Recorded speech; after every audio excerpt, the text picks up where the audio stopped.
Here we are. Hello, everybody. Welcome, welcome. It's Thursday, and we are live on the Entrepreneur Evolution live show. And this is the place where we are bringing back guests from the podcast to join us and give updates on their business, their industry, and what's happening. And today we are joined by Kathleen Bands.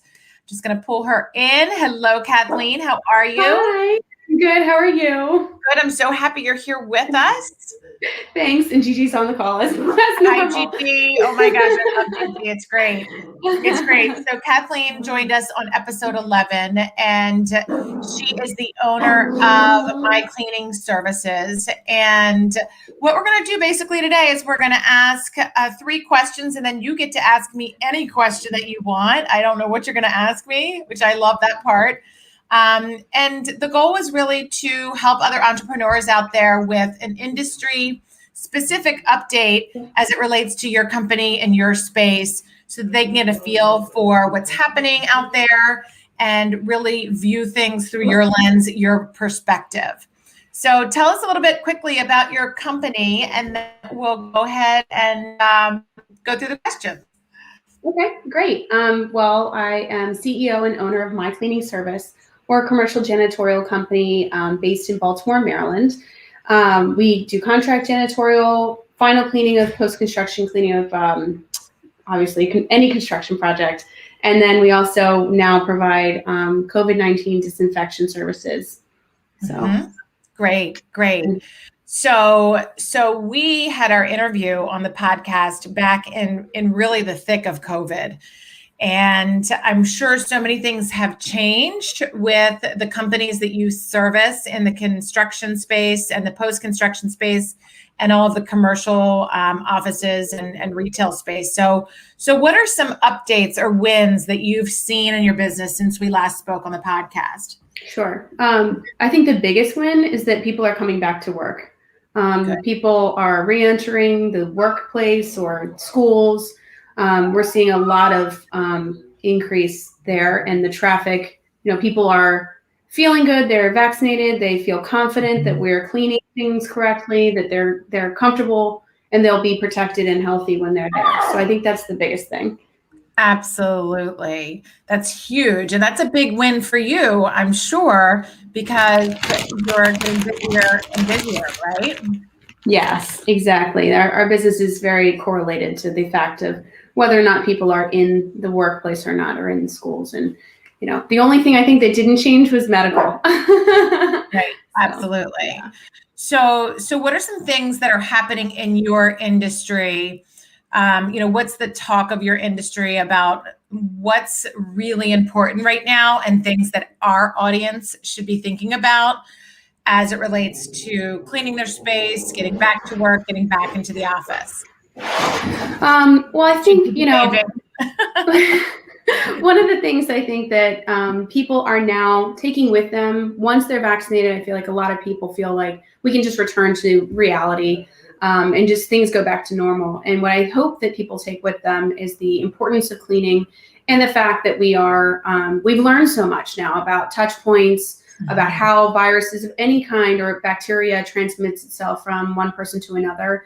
And that, I think, is extremely important for people to realize that, the value of cleaning is still very much there. And hopefully people have a newfound appreciation for cleaning. And, hand washing is another thing that we saw increase before the pandemic. I think people wash their hands statistically maybe when they went to the bathroom like twice a day. And now I think they wash 4 times and sanitize 8. So the fact that you shake someone's hand and then you use hand sanitizer, that's very much the way it should have always been. And that'll keep regular cold and flu viruses down and other things that maybe, new things that are coming around. It'll help us really to combat those. Absolutely. I know it's like we almost need a psychologist on here to just tell us how to officially greet people now, because everyone's having that awkward, is it a fist bump? Is it no touch? Is it a elbow? What is okay? What is everybody okay with? So, and it's okay to ask people too, if they, I address them and I say, hi, I hug you, but I'll shake your hand, I'll high five, anything, because I know that I'm going to, hand wash right afterwards, or I know I'm vaccinated, but I don't know their comfort level, right? So that's very important. Absolutely. So with a lot of talk around flexible working, remote and on-site, a lot of talk around what the commercial real estate industry will look like, and any turnover there or reinvention of space. What are some opportunities and some challenges that you're seeing out there in your space? Okay. I know that some people are coming back to the workspace, some are not, right? So I think Twitter and a few others have said they're just not going to require people to come back into the workplace. So what do they do with all that vacant office space? I know downtown Baltimore is having the same issue, that a lot of companies have said either we are not coming back or they broke their lease or whatever. And what does the commercial real estate community do with that space? So a lot of it is to be determined. Some are subleasing. Actually, we have a few clients whose main anchor tenant decided not to return, and so they took that space and broke it out so that they could, lease out pieces of it, right? So they're bringing new people in who do want workspace. A lot of companies, people are saying, I miss the workplace and I miss the camaraderie and I miss going to the bathroom and waving to my friends as I walk down the hall, So I think it's a lot of to be determined, let's say, when it comes to some of them. In 2008, a lot of things changed into residential. I don't know that people really want to live in multifamily housing anymore. I know single family homes became a huge piece during the pandemic, but then I just heard on a call yesterday for CREW, Commercial Real Estate Women, real estate developer said that he sees the future of micro units coming back very strongly. And that, to me, is unbelievable. I would not personally want roommates, but there are a lot of people who do want roommates, and they're fine with, sharing maybe their bedroom and their bathroom on their own, and then they share a common area with a kitchen and things like that. So it's really interesting to see, but that's definitely things that are happening in the industry. But overall, I think the worst thing that's happening right now is the lack of labor. And I've heard that around the country in every industry. No one can find anyone who's willing to work that's qualified. So that's, it's a good time to be an employee right now and try to negotiate, I'd say. But it's really, that's a huge challenge, especially when you're in a labor-related industry like mine. Absolutely. And we are feeling that as well significantly at Timber Industries because it's really, people need to get back to work for sure. So tell me this, you're involved in a lot of different associations. Which one would you recommend to those that are in your space or comparable space to yours out there? You mentioned CREW. CREW definitely is fantastic. ULI, right?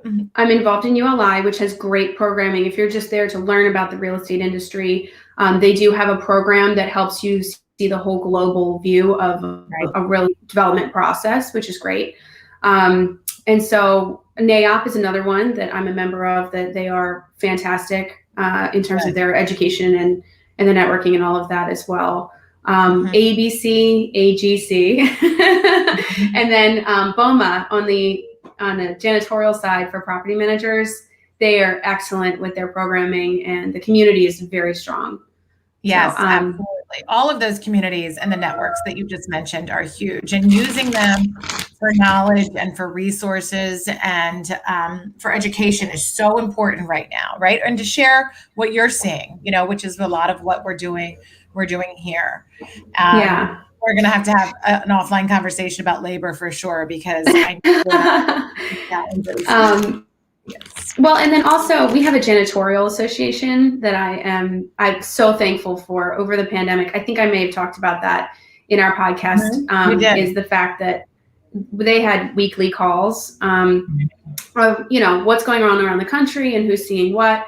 And then actually we just had our first in-person conference. So we were the first ones to return to a live conference in Fort Lauderdale, Florida. And I can't tell you how proud I am to say that my industry was the first one back, that we figured it out, and that 99% of the people that came were vaccinated. Everyone felt very safe, and they did it in a really nice way. That's great. So I'm very happy to see that returning. Oh, that's wonderful news. When was that? In what month? That was 2 weeks ago, I Oh, believe. good. Okay, great. And the organization is called BSCAI. I should put that in there. That's Building awesome. Service Contractors Association International. So, Oh, that's great. and they are an excellent resource. Oh, that's great. I know that they've been invaluable to you and really helping you as from the national standpoint. That's great. Well, good. So, okay, so now it's your turn. I'll put you in the interview seat. Any question for me? Yeah, actually, throughout this whole process, I know that you speak to a lot of entrepreneurs, and I would love to hear from your point of view what the maybe most important piece of advice that you've received, and what are some of the best ways people have overcome their challenges, whether it's the pandemic or anything else. Okay, great question.